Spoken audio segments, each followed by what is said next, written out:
Je conseillerais à un jeune qui s'intéresse à la recherche de saisir le plus tôt possible l'occasion d'aller voir comment ça se passe dans un laboratoire, parce que le travail de chercheur, je pense, est très peu connu dans la population en général.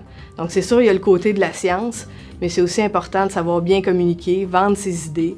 On fait de l'enseignement auprès des étudiants, on agit comme mentor, on gère une équipe de recherche, des fonds de recherche.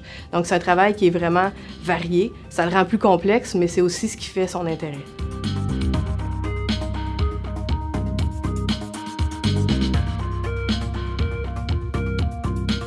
Actuellement, les médicaments sont très peu efficaces pour soigner les douleurs qui viennent de des atteintes des nerfs ou du cerveau.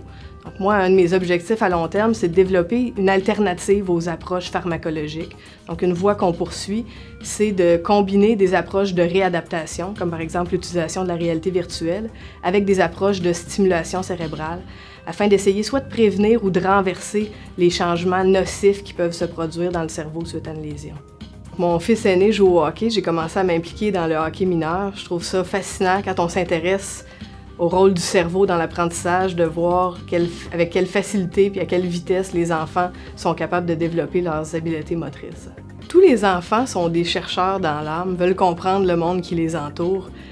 Ce qui me questionne, c'est pas comment on devient chercheur, mais plutôt pourquoi certains arrêtent de l'être. Moi, je pense que c'est une curiosité qui m'est restée. J'ai gardé l'envie de répondre à mes pourquoi.